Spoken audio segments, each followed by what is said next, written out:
trabajaba en la Guapo y ya las cámaras retinales que todavía no estaban normadas para la Guapo, nosotros ya teníamos una cámara retinal. Y el primer OCT, el primer Angio OCT que estaba en la red institucional de atención primaria la tuvimos nosotros también a nivel país. Entonces, eso da prueba efectivamente de lo que significa la gestión, de lo cual vamos a hablar hoy día. Ahora puse mi cámara brevemente para que no sea tan impersonal esto, después la voy a quitar, porque en realidad lo que interesa es más bien la presentación, pero gusto en saludarlo a todos, veo algunos nombres, varios nombres conocidos, así que me alegro de que estén acá. Y bueno, vamos a lo que nos convoca. Ahí deberían estar viendo mi pantalla.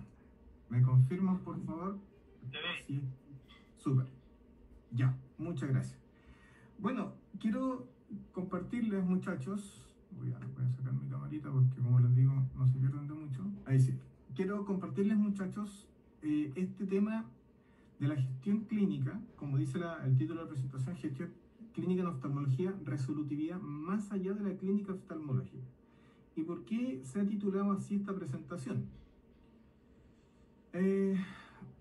Porque yo lo planteo de esta forma siempre a mis estudiantes de pregrado, incluso a mis estudiantes de posgrado. Yo no saco nada con ser un experto en OCT, ¿bien? Yo no saco nada con ser un experto en estrabismo, no saco nada con ser un experto en cirugía refractiva, si el rol del tecnólogo médico todavía queda relegado a estar detrás de una máquina. ¿Bien?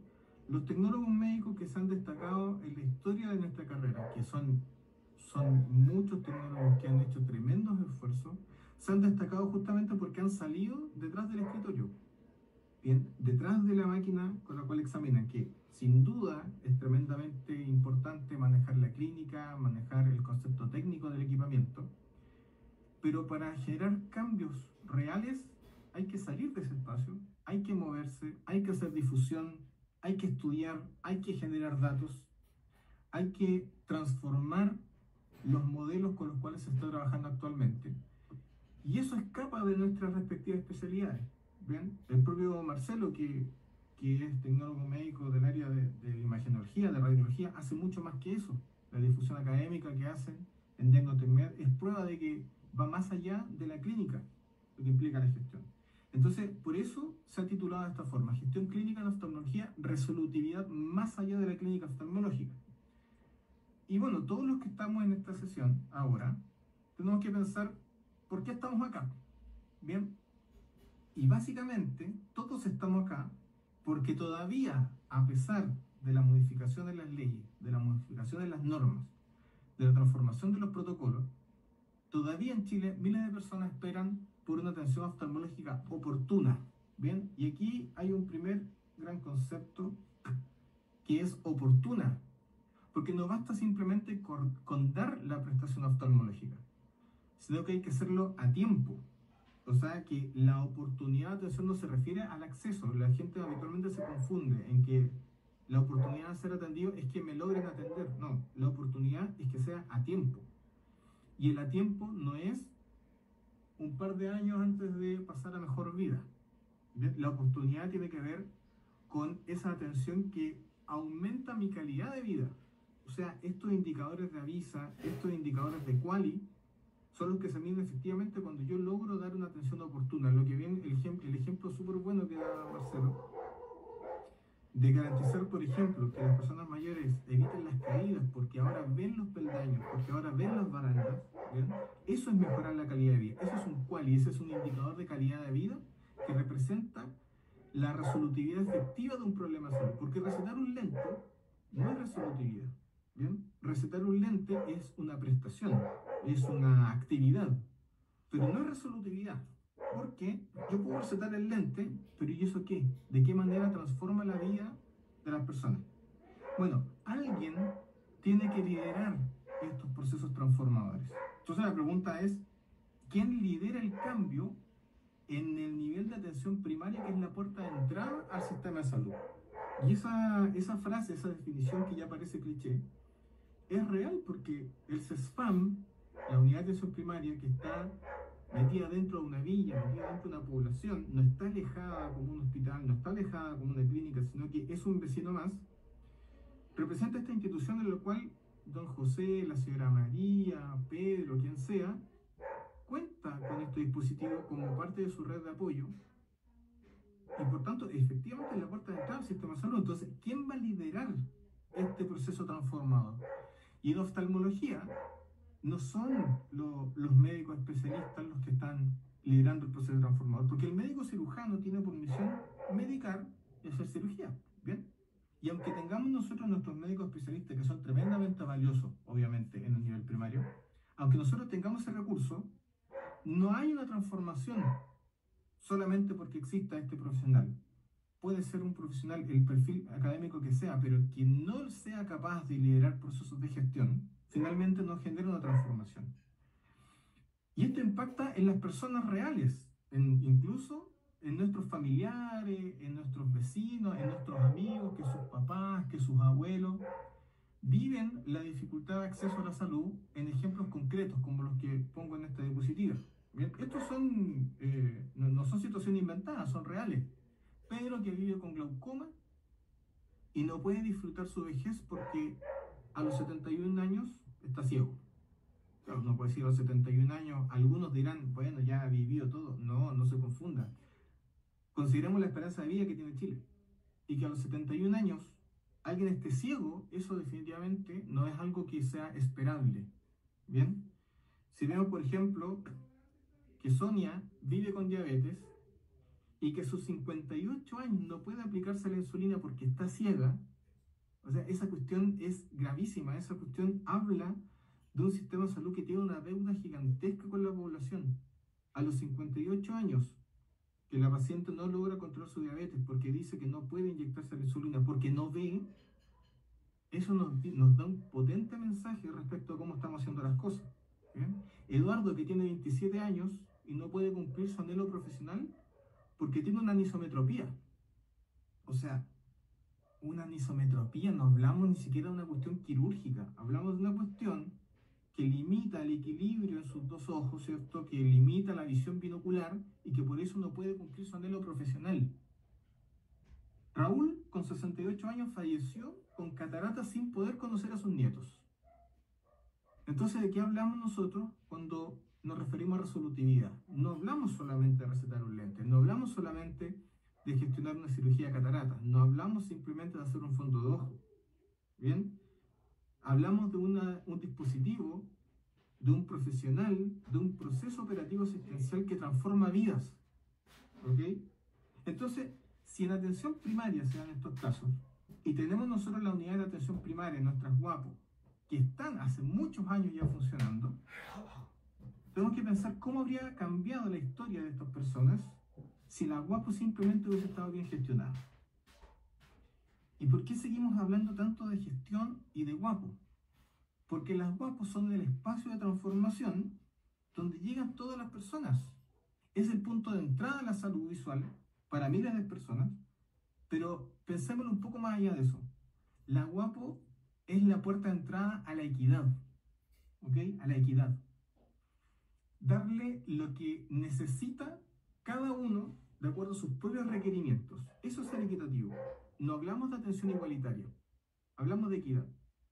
Y los que están en la trinchera, los que están ahí en la puerta del box, los que están en la puerta del centro de salud, los que reciben al paciente en el box de oftalmología, los que dan la primera atención oftalmológica en la red asistencial, somos nosotros los tecnólogos médicos. Yo hago clases y he hecho durante años clases de atención primaria oftalmológica, y yo a mis alumnos siempre les digo, en guapo, entiéndalo que el paciente, y aquí voy a hacer un término bastante coloquial, pero yo digo, en guapo el paciente, imagínese que viene en pelota porque no tiene idea a qué viene, por qué viene.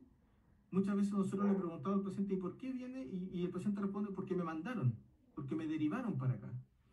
Y es una realidad súper distinta al nivel secundario y una realidad muy distinta a nivel privado, porque el rol que tenemos nosotros en el nivel secundario es justamente el apoyo al diagnóstico. O sea, el paciente ya pasó por un médico general, pasó por un médico especialista, que puede ser un oftalmólogo, puede ser un neurólogo, un neurocirujano, un endocrinólogo, ¿cierto? Puede ser un reumatólogo, quien sea, ya pasó por un profesional y necesitamos una precisión diagnóstica y por eso llega a nosotros en el nivel secundario. Nosotros ahí cumplimos el rol fundamental de precisar el diagnóstico diferencial. ¿Ya? No estoy diciendo que eso sea menos relevante de lo que estoy hablando hoy día, sino que estoy diferenciando los roles. Entonces, en el nivel secundario, a nosotros nos llega el paciente ya prácticamente diagnosticado y lo que se necesita es precisar ese diagnóstico. Pero en el nivel primario, el paciente no tiene idea por qué viene. Y habitualmente viene derivado por un general, ¿cierto? Por un médico general, que muy probablemente tampoco sepa por qué estoy derivando al paciente. Simplemente es porque dice que ve mal.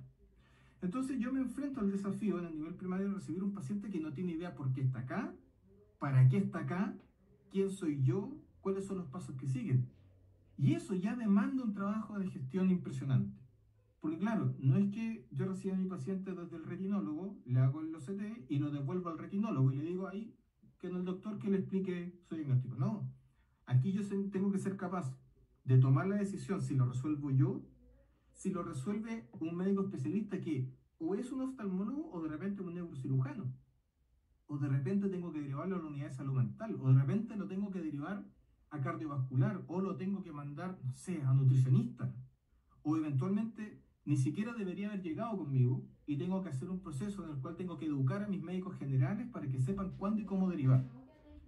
Y esa oportunidad la tenemos nosotros en la atención primaria. Nótese entonces la relevancia que tiene trabajar en una unidad de atención primaria. Ahora aquí hay que destacar algo. Atención primaria no se hace solo en la UAPO. ¿Bien? Atención primaria es una manera de brindar la atención. Yo puedo hacer atención primaria en mi consulta privada, yo puedo hacer atención primaria en un centro de salud universitario, obviamente puedo hacer atención primaria en una UAPO, pero también puedo hacer atención primaria en una clínica. Lo que define en el fondo la atención primaria es el eslabón de la cadena dentro del proceso operativo asistencial. De eso hablamos nosotros cuando nos referimos a la atención primaria. Y como ejemplo está, evidentemente, la UAPO, la Unidad de Atención Primaria Oftalmológica. Entonces, aquí no se trata de no saber de oftalmología, porque yo estoy seguro que todos los colegas manejamos ampliamente y profundamente la oftalmología. Pero por alguna razón se nos presentan estos problemas, en los cuales la lista de espera no permiten la resolutividad oportuna de los problemas de salud que tienen las personas. Entonces, el problema no es solo clínico. Los problemas en su gran mayoría pasan por problemas de gestión, donde hay una mala asignación de recursos, donde los procesos operativos no logran la eficiencia adecuada y porque muchas veces ni siquiera está bien planificada la actividad. O sea, la programación, de hecho, es parte del proceso de planificación. ¿Ven? Y la planificación es parte del proceso estratégico. Entonces aquí, para todos quienes tienen interés en transformar los dispositivos en los cuales trabajan. Y ojo, esto no aplica, insisto, solo para las guapos. Si usted tiene su consulta, si usted tiene la clínica, si usted aspira en algún momento a tener una clínica, todo esto sirve. Cuando yo quiero mejorar los procesos operativos, hay una serie de preguntas que me tengo que hacer, que son fundamentales. Como primera pregunta importante, tengo que saber cuál es la demanda que tengo. ¿Cuál es nuestra demanda? Caracterizar las personas que requieren nuestro servicio. ¿Qué es lo que requieren? ¿Qué tan urgente lo requieren? ¿Lo que están demandando es la solución final o lo que están demandando es parte del proceso para lograr la solución final? ¿Cuánta es la gente? ¿Cuál es el nivel de severidad que tiene el problema de salud de nuestra población? O sea, conocer cuál es nuestra demanda. Al mismo tiempo, cómo nosotros estamos respondiendo a esta demanda. O sea, ¿qué dice nuestra evaluación de factores? Y con esto me refiero a la evaluación de factores internos y la evaluación de factores externos que me permite ponderar la capacidad de mi estrategia. En términos simples, probablemente esto les suena un poco más, en términos simples, es cuál es el peso de mi FODA. Eso, las fortalezas, las oportunidades, las debilidades, las amenazas. Pero en una matriz de ponderación de factores que me permite identificar el factor más débil que tiene mi estrategia y por lo cual estoy fallando. Una vez que consigo ese diagnóstico, presento la alternativa de solución. Y esa alternativa de solución es lo que yo le ofrezco a los pacientes que están demandando una atención. O sea, en definitiva, es definir cuál debe ser nuestra oferta. ¿Cuántas horas profesional? cómo tengo que distribuir mi agenda, cuál va a ser mi rendimiento de atención, cuál va a ser mi cobertura, cuál va a ser mi concentración. Eso, hay que hablar en esos términos para generar buena gestión. Identificar la demanda, definir una oferta en base a un diagnóstico de situación que me permita finalmente estructurar una planificación estratégica. Y esa planificación estratégica debe estar sustentada en un proceso operativo, en un proceso de soporte y obviamente en un proceso estratégico. Entonces, ¿cómo construir nuestra planificación operativa? Es otra pregunta que tengo que hacerme. El proceso operativo es el paso a paso que sigue el paciente desde la comunidad hasta que retorna a la comunidad.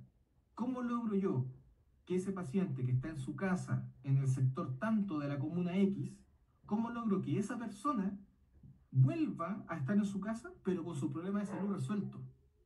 Eso implica procesos de asignación de hora, de agendamiento, procesos de referencia y de contrarreferencia, protocolos y normas que guían cómo va a ser el proceso de atención, o sea, cómo yo tengo que construir adecuadamente mi planificación operativa. Y todo esto toma tiempo, ¿bien? Toma tiempo y toma tiempo no solamente en términos de lo que espera el paciente, sino que es tiempo de recurso humano. Ese recurso humano depende de un recurso tecnológico y todo eso depende de recursos financieros. Entonces, ¿cuánto debe ser la inversión? ¿Cuánto debe ser la inversión para poder ejecutar mi planificación operativa y que además esa inversión sea rentable? Porque una de las máximas dentro de los objetivos estratégicos es que yo no puedo desvestir un santo para vestir otro santo. O sea, no puede ser que yo calcule tan mal la plata que termine gastando una cantidad de millones que sea insostenible en el tiempo y que además dejo otros servicios sin financiamiento. Entonces tengo que saber construir un plan de inversión, un análisis financiero que me permita estructurar obviamente un plan que sea rentable y que sea factible, evidentemente. Con esto entonces, ¿cómo gestiono el cambio? ¿Cómo logro que lo que se está haciendo hoy día, que es una situación A, cómo logro yo que pase a una situación B? Y eso implica educación, promoción, protección de nuestro sistema de salud y gestionar el cambio de mentalidad del propio recurso humano que está trabajando en la unidad, en este caso de oftalmología o en el centro de atención primaria. Entonces, en definitiva, el proceso de resolutividad va más allá simplemente del problema clínico. En definitiva, esto es un problema de gestión que me permite resolver el problema de cómo estamos brindando salud actualmente. Y volvemos a la base de nuestra conversación. ¿Quién es el que lidera el proceso en el sistema de salud chileno de la oftalmología, en el nivel de atención primaria? Obviamente que somos nosotros, el tecnólogo médico, ¿bien? El tecnólogo médico como líder de procesos estratégicos. Quien domina el lenguaje clínico y la realidad del territorio puede liderar transformaciones. Nosotros ya salimos de la universidad con esto. Dominamos el lenguaje clínico. Yo creo que si a cualquiera de ustedes le pregunto por un queratocono, saben lo que es. Si yo les pregunto por un glaucoma, saben lo que es. Pueden hacer una charla sobre patologías, pueden hacer una charla sobre degeneración macular. Esto lo manejan, todos lo manejamos, el lenguaje clínico. Pero ¿cuál es la realidad del territorio? ¿Quiénes son nuestros pacientes? ¿Cuáles son las prestaciones que estamos dando? ¿Cómo se operan estas prestaciones? ¿Cómo se articula la red asistencial? Esto es lo que estamos viviendo nosotros. Para que el que tiene el dominio del lenguaje clínico y que además conoce su territorio pueda liderar transformaciones en nuestro sistema asistencial. Y esto en realidad es parte del proceso clínico, o sea, la gestión también es parte del quehacer clínico. Hagamos un ejercicio súper simple. Si yo le pregunto a cualquiera de ustedes, y aquí pueden hablar, ojalá por el micrófono, pero si no, si les da vergüenza, ya por el chat. ¿Qué creen que es eso? ¿Qué creen ustedes que es eso? O sea, una topografía. Es una topografía. Hola, ¿ahí se Hola. escucha o no? Sí, se escucha, Tatiana. Yo diría que podría ser por el patrón que tienen piezas de cangrejo o una degeneración marginal pelúcida. Ya, ok. Ok, O alguien. si no, otra sospecha un queratocono como tal. Ok. va por una ectasia corneal, ¿verdad? Ahora si vemos Correcto. mapa de elevación, ya Camila dice queratocono, opina también ahí parecido, bien. Entonces, todos saben que esto es un problema de córnea, que es una ectasia corneal, ¿ya? Y podríamos dejar ahí el beneficio de la duda entre una degeneración marginal o un queratocono, aunque en concreto esto es un cono, ¿bien? Pero iba por ahí, ¿cierto? Ahora, otro ejemplo. ¿Qué creen ustedes que es esto? Este es un OCT. ¿Ven? Pueden hablar por el micrófono o por el chat, recuerden. ¿Qué creen que es esto? O sea, con lo que ustedes están viendo ahí. Por la excavación, los defectos que se ven como la pérdida de doble joroba y las alas de mariposa es un glaucoma. Efectivamente, esto es un glaucoma. Muy bien, lo identificamos aquí de inmediato y acá también. ¿Qué creen que es eso? Eso es una angiografía, ¿cierto? ¿Qué creen que es? Obviamente no pueden estar 100% seguros porque no les he dado antecedentes, no les he dado historia clínica, no les he dado hueso visual, nada. Pero ¿qué es lo que ustedes creen que es? ¿Podría decirse que una retinopatía diabética, probablemente?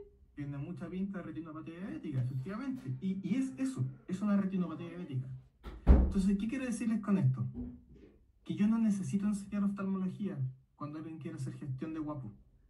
Yo no necesito crear, por ejemplo, un programa de gestión de guapo y córnea, o gestión de guapo y retina, o gestión de guapo y estrabismo. No necesito eso, porque ya ustedes lo traen.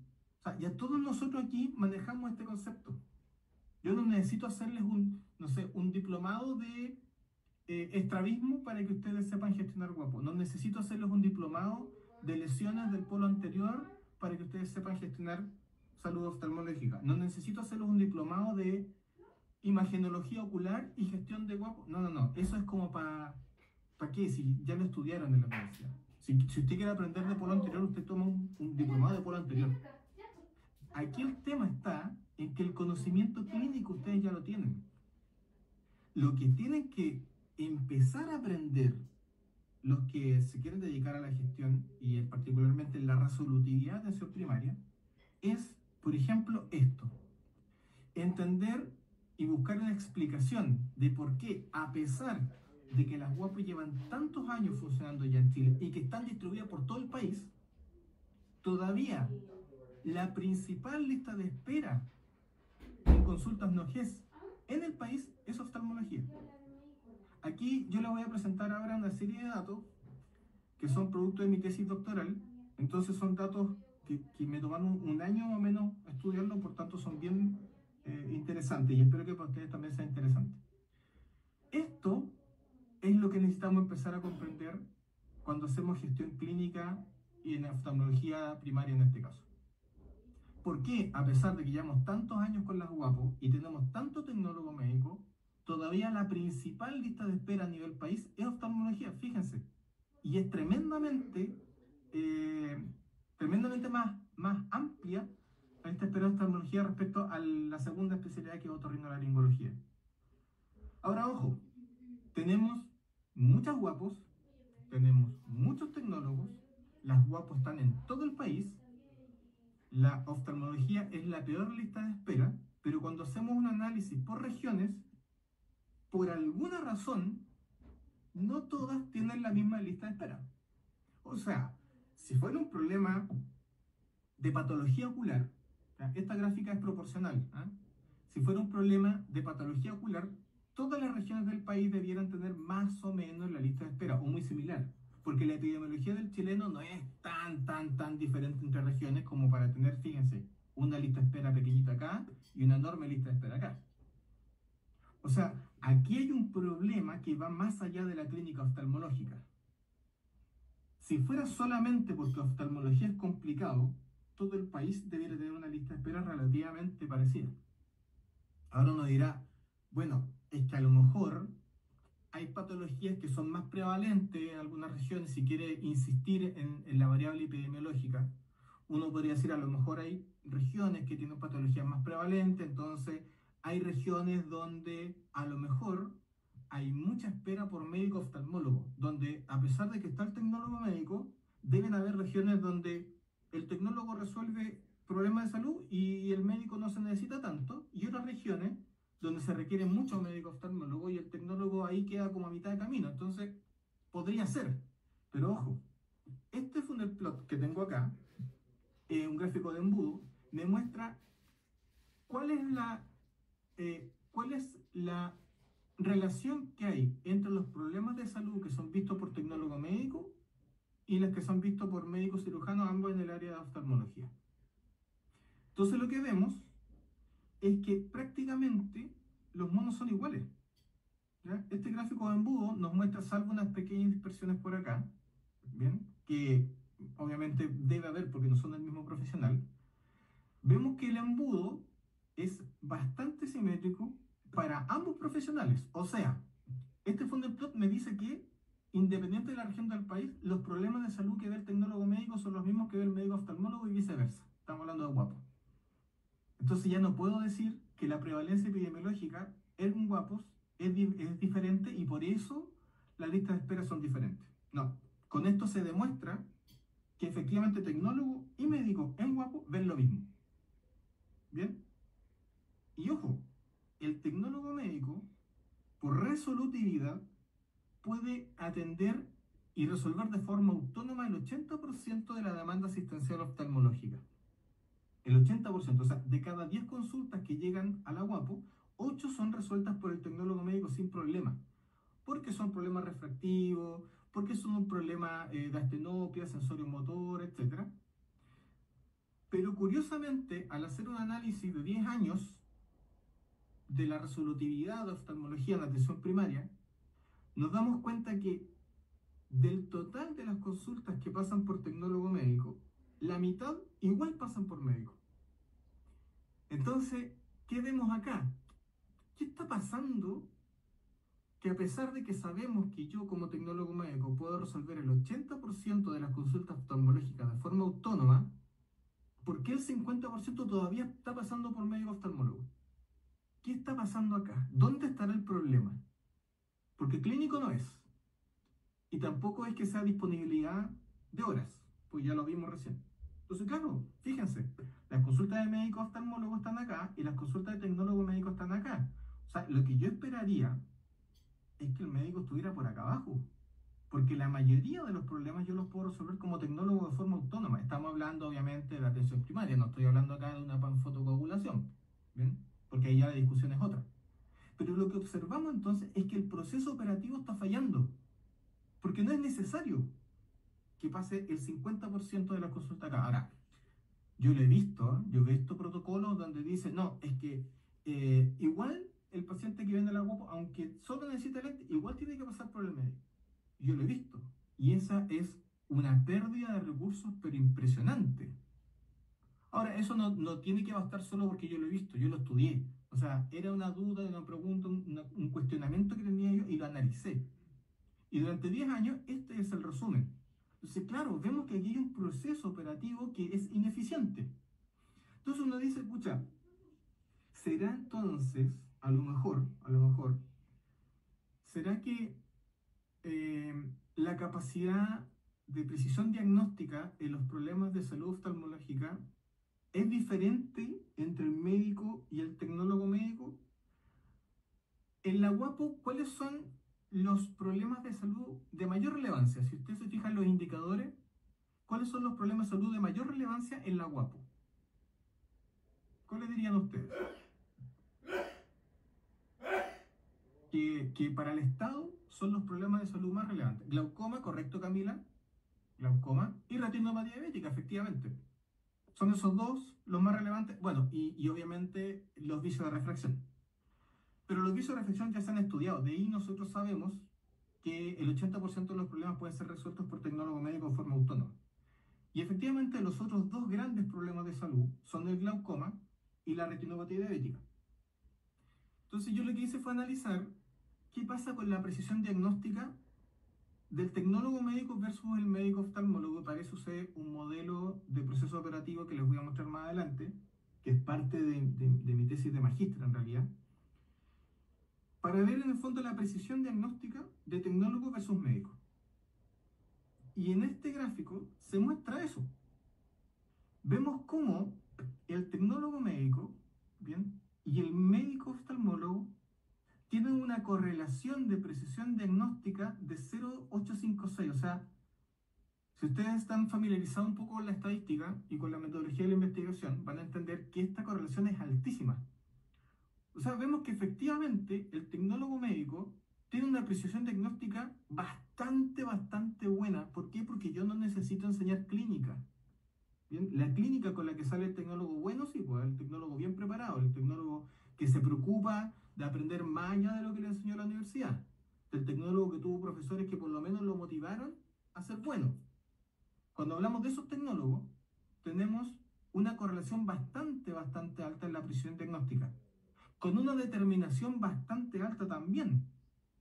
¿Ya? Aquí yo usé un Spearman y una V de Kramer para ver la correlación y la determinación. Pero analicemos un poco más este gráfico.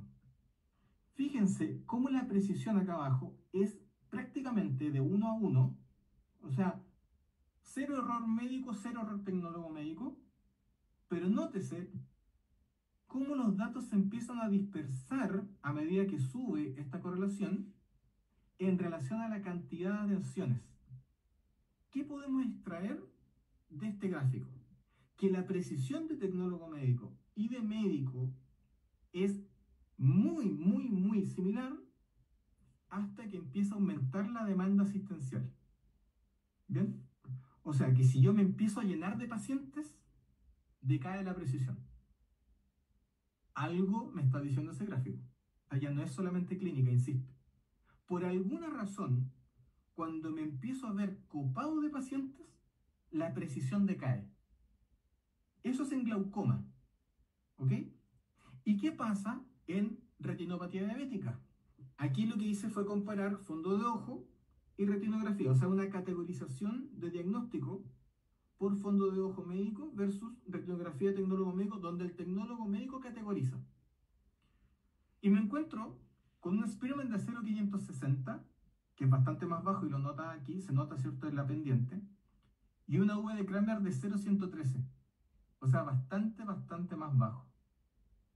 Pero fíjense cómo la correlación de diagnóstico entre fondo de ojo clínico y categorización por retinografía es bastante buena cuando hay pocos pacientes.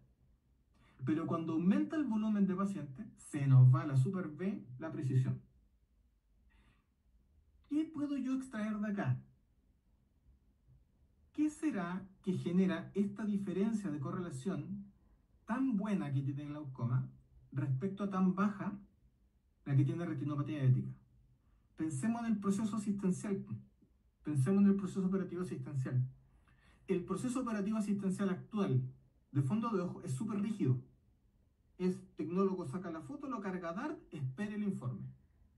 En cambio, en glaucoma yo puedo hacer clínica, yo puedo hacer el examen físico, puedo usar mi lupa de 90 con la lámpara hendidura, puedo definir cuándo tomo la presión, puedo definir cuándo hago exámenes. Entonces, ¿qué es lo que vemos ahí? Que el proceso operativo es tremendamente significativo para generar una precisión diagnóstica y una oportunidad diagnóstica. Hay que medir entonces pues, si es verdad o no lo que estoy diciendo. Y para eso, ¿qué es lo que hice? Hice un análisis de habilidades de gestión y lista de espera. ¿Y por qué lista de espera? Porque a mayor resolutividad, menor lista de espera. ¿Cierto? A menor resolutividad, obviamente hay mayor lista de espera. Entonces, en mi tesis doctoral lo que hice fue un análisis de un estudio mixto, obviamente cuantitativo y cualitativo, principalmente cuantitativo, para medir aptitudes y habilidades de gestión y cómo esto se asocia con la resolutividad en atención primaria. Y este es el resultado del gráfico. Fíjense la correlación. Una correlación pero espectacular, o sea, 0,919 sobre un máximo de 1. Esa es la correlación que existe entre las habilidades de gestión medidas en un puntaje Likert y la proporción de lista de espera, es decir, la inversa de la resolutividad. O sea que están tremendamente relacionadas las habilidades de gestión con la resolutividad. Bien, en este caso tengo una pendiente negativa porque es proporción de lista de espera. Y la determinación del V de Kramer es de 0,854. O sea, ya se habla de un V de Kramer excelente cuando está en 0,6. Yo alcancé 0,854. Esa es la fuerza que tiene esta correlación. O sea, evidentemente, las habilidades de gestión están absolutamente relacionadas y tremendamente estrechas respecto a la capacidad de resolutividad que tiene mi guapo y las habilidades de gestión que tiene el que lidera el proceso de la guapo. Va más allá del operador. ¿Por qué entonces tendremos tanta asimetría en la resolutividad si todos los tecnólogos tenemos el mismo programa académico? Las vallas pueden variar un poco, pero todos aprendemos lo mismo, ¿cierto? ¿Qué será entonces? Bueno, me puse a medir eso también, ¿ya? Y les traigo este resultado.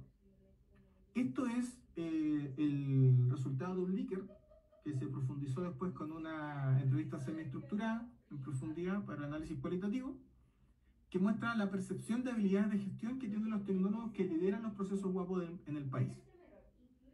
Entonces vemos que principalmente los tecnólogos declaran tener altas competencias de salud pública comunitaria. ¿Bien? Después de gestión de recursos humanos, ¿ya? Gestión del sistema de salud, un poco más abajo los recursos económicos y financieros, pero la gran mayoría declara que en pregrado no aprendieron nada respecto a los procesos de gestión. Y yo, cuando estudié en la universidad, puedo decir que efectivamente no aprendí nada.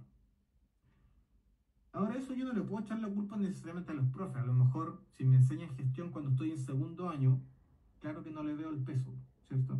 Pero como sea, las habilidades de gestión para mi estudio por lo menos, que involucró muchas guapas del país, demuestran que no traemos buenas habilidades de gestión.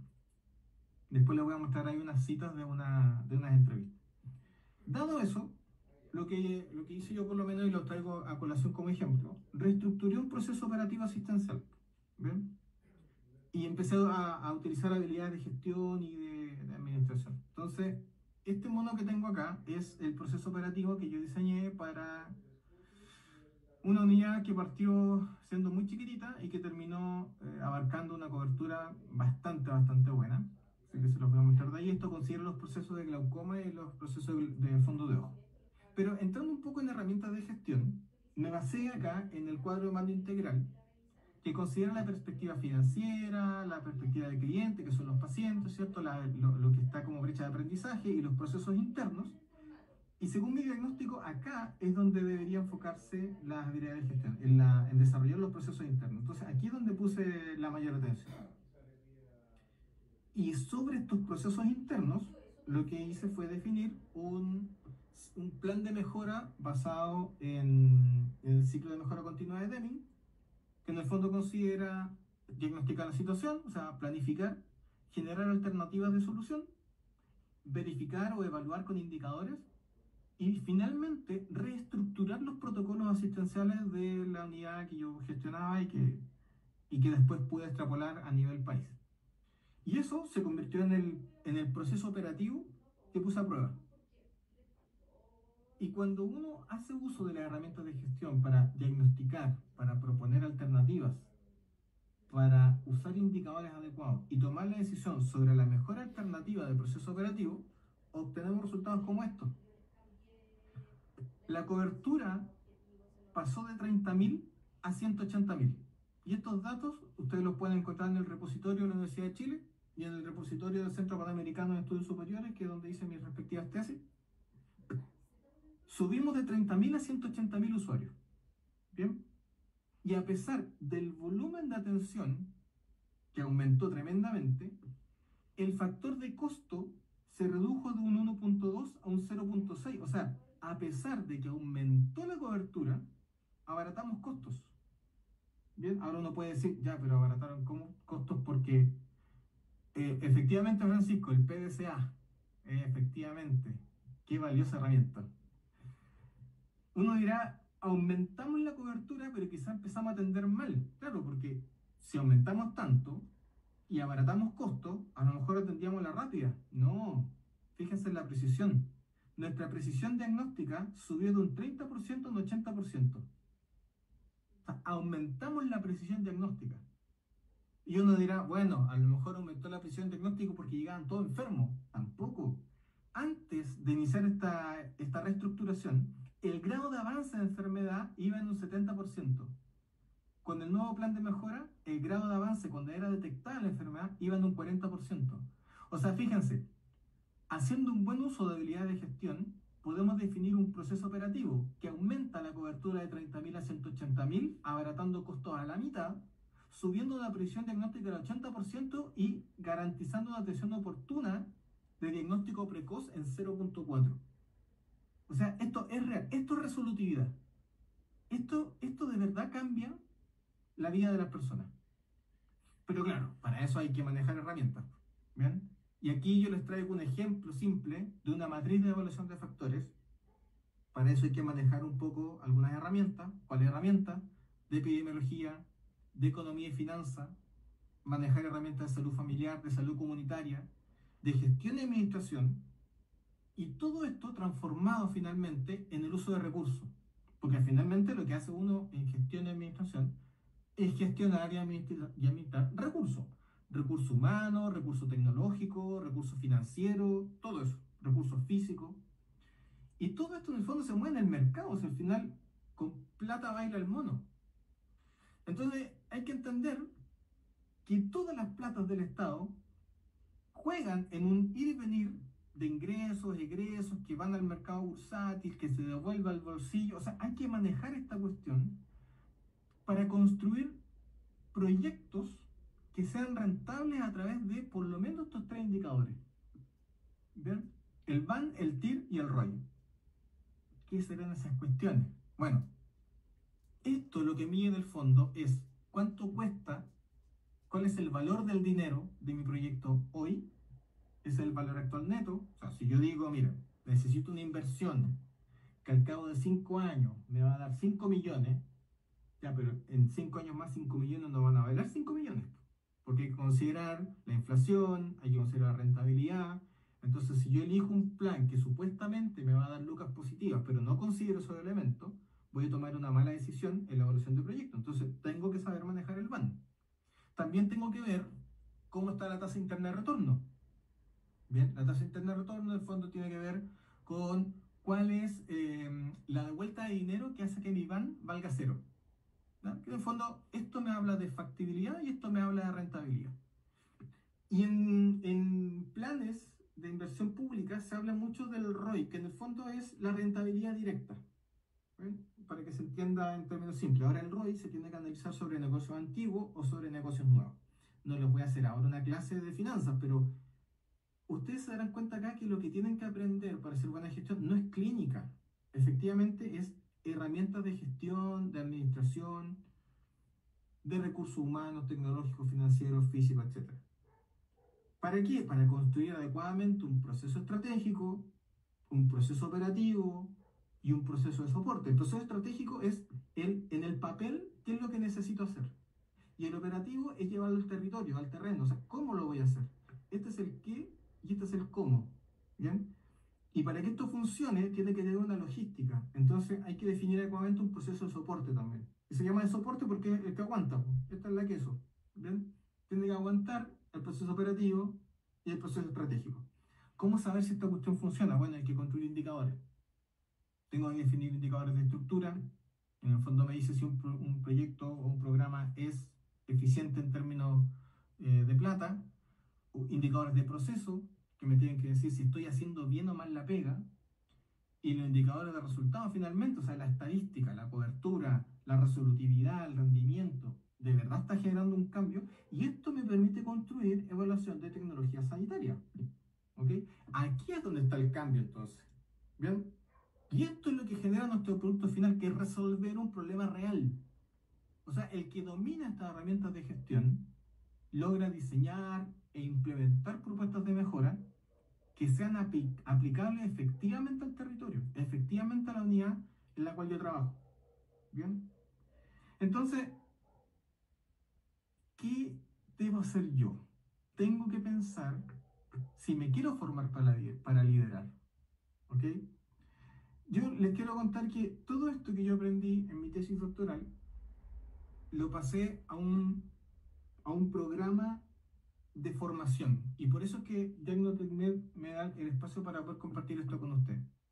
Porque como decía Marcelo, Diagnotecnet tiene la finalidad de entregar conocimiento de manera accesible a los colegas. Entonces, yo les quiero contar que esto está eh, plasmado en un programa académico que busca eh, efectivamente llevar la salud a lo que es un derecho humano fundamental orientado a los individuos y a las familias. ¿Y por qué hablo de las familias? Porque las guapos están en un CESFAM y el CESFAM es un centro de salud familiar. Por tanto, hay que entender que el problema de salud visual no es solamente un tema de ojos y tampoco es un tema de cuerpo humano, no es un tema individual. Cuando la señora María no se puede poner la insulina a sus 58 años, no es solamente ella la que se enferma por estar ciega ya. Sus hijos se vuelven los cuidadores de ella. Su pareja se vuelve cuidador de ella. ¿Bien? Por tanto, afecta a toda la familia, restringe posibilidades. No tenemos que permitir que la señora Sonia, la María Sonia, llegue a la ceguera. No podemos permitir que lleguen más señoras Sonias a la ceguera a tan temprana edad. Entonces tenemos que entender qué es lo que determina la salud de las personas, cuál es la relación entre la política institucional y la salud visual, y cómo puedo garantizar el acceso a los servicios de forma equitativa. Entonces, hay que aprender esto, pero insisto, no se trata de aprender de gestión de guapo y que le metan pura patología, porque eso ustedes ya lo saben. Yo, el mensaje que quiero entregar es que lo que tenemos que manejar son herramientas de gestión en el proceso operativo local de la guapo. ¿Bien? Y aquí parte de la misión que tiene la empresa, la institución, es mostrar obviamente cuáles son los elementos claves de un programa académico. ¿Ya? Yo brevemente quiero compartirles esto. Nosotros tenemos un programa que está diseñado y validado iberoamericanamente. Yo cuando propuse este plan de perfeccionamiento en mi tesis doctoral, se evaluó a nivel América y la península ibérica. Y fíjense que yo quedé muy contento porque no hay modelos en otros países, no hay modelos que den la oportunidad de aumentar la eficiencia tanta como las guapos que tenemos en Chile. Yo recuerdo en el Senado cuando defendí mi grado, la comisión estaba formada por académicos españoles, mexicanos y argentinos, si mal no recuerdo, y estaban muy contentos de que en Chile existiera esta oportunidad. Claro, ellos no viven acá, entonces no ven que es una oportunidad que estamos farreando. Pero tenemos que profundizar en esto. Por eso nuestro programa enseña salud pública, salud familiar, gestión clínica, economía de la salud, planificación estratégica. ¿Por qué? Porque lo que queremos entregar y lo que queremos que ustedes, los que están interesados acá y que en el futuro estén a cargo de unidades de oftalmología, es que sepan diseñar procesos asistenciales, que sepan liderar equipos de guapo, que sepan primero definir y luego mejorar los indicadores y además tomar decisiones en base a la evidencia. Y eso va más allá de hacer un programa académico, porque uno dice, ya, yo hago un programa ¿y qué? ¿Y qué gano con eso? Bueno, el que de ustedes decida perfeccionarse les va a permitir pasar de un operador clínico, de un técnico entrenado, de una persona que si yo le hablo de oftalmología lo entiende perfectamente, a pasar a la mesa donde se toman las decisiones reales. ¿Bien? Y cuando yo propuse este plan, este plan, digamos, cuando estaba sondeando para mi tesis doctoral, me encontré con testimonios que validaban la necesidad de aprender a gestionar. O sea, si ustedes leen acá, se van a dar cuenta cómo las personas destacan que los procesos de gestión son fundamentales para mejorar la resolutividad de atención primaria, porque efectivamente en el primario tenemos la puerta de entrada para nuestro sistema, la importancia de la guapo es fundamental porque asegura atención de calidad y eficiente, no solo efectiva, hablamos de atención de calidad y eficiente, y garantiza buenos procesos, ¿ya? Para que la gente efectivamente no solamente tenga una atención, sino que tenga una atención oportuna. De otra manera, todos los esfuerzos salen sobrando. ¿Bien? ¿Se imaginan la capacidad que tendrían ustedes de resolver cuando sean capaces de liderar una guapo resolutiva, una unidad bien equipada, con protocolos claros, con un personal comprometido, y ustedes como referente técnico de esta unidad, o sea, lograr comprar los equipos necesarios, definir procesos asistenciales adecuados, gestionar el recurso humano de manera óptima, y que ustedes lideran ese proceso. Piensen hoy día qué desafío les gustaría resolver en la Guapo o en el territorio donde están trabajando. Porque estar a cargo de una Guapo, ¿ya? Liderar una Guapo, no es solamente un puesto. En realidad, liderar, estar a cargo de una unidad clínica, es un acto de justicia para la comunidad cuando lo hago de buena forma. ¿Bien? Ese es el mensaje, muchachos. Eso es lo que quería compartir con ustedes en este webinar. Así que quedo atento a lo que me puedan comentar o dudas o comentarios que tengan al respecto.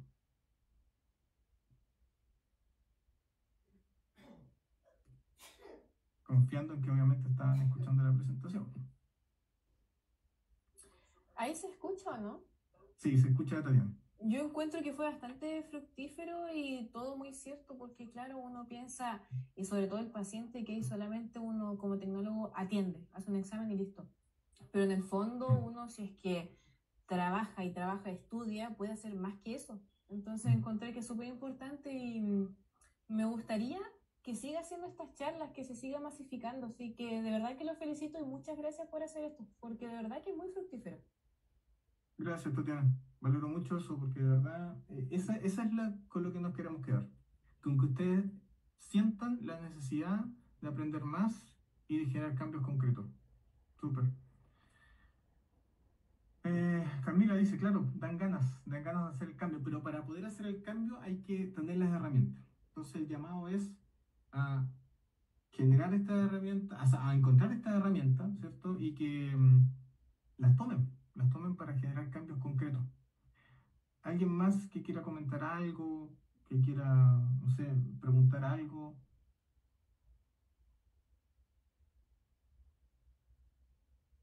¿O estamos bien con eso? Marcelo, no sé si estás por ahí. Marcelo tenía clase ahora, pero no sé si estará por ahí.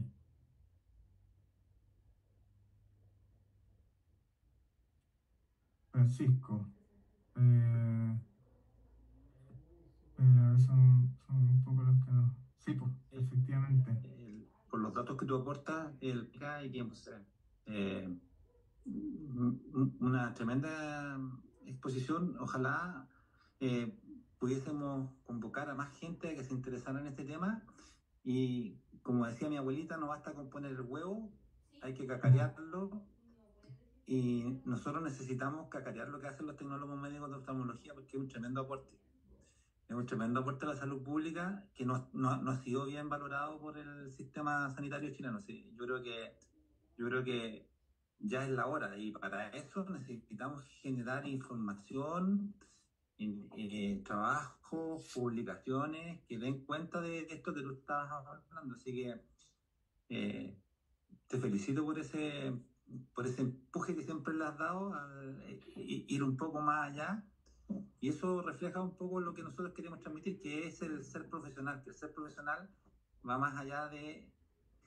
un profesional no solo hace un trabajo, sino que es capaz de generar nuevo conocimiento, es capaz de compartir ese nuevo conocimiento y es capaz de mantenerse siempre en un nivel de formación que le permite atender las necesidades de las personas, aunque éstas vayan variando y vayan cambiando en el tiempo. Entonces, felicitaciones a ti, felicitaciones a todos los colegas que se unieron. Una buena convocatoria en un tiempo que cuesta tanto que la gente quiera conversar o que quiera discutir respecto de temas de interés general. Estamos avanzando hacia crear una conciencia respecto a lo que es nuestra profesión y el gran aporte que le hace a la salud pública chilena y que podría ser todavía más grande si pudiésemos hacer algunas modificaciones al marco regulatorio que tenemos y que impiden que ustedes puedan resolver muchos más problemas de salud, no solo los tecnólogos de oftalmología, los de rayos, etc. Así que felicitaciones. Súper. No sé si alguien quiere hacer algún comentario.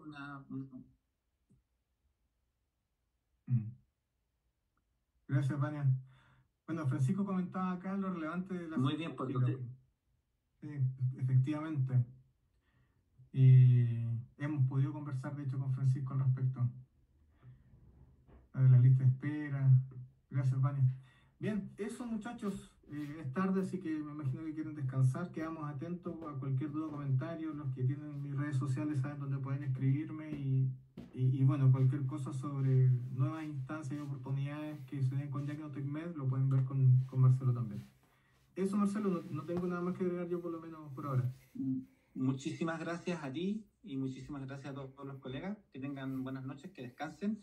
Y los esperamos en una nueva sesión de webinar gratuitos que vamos a continuar realizando en el marco de los 15 años de nuestra empresa. Así que saludos a todos y a todas.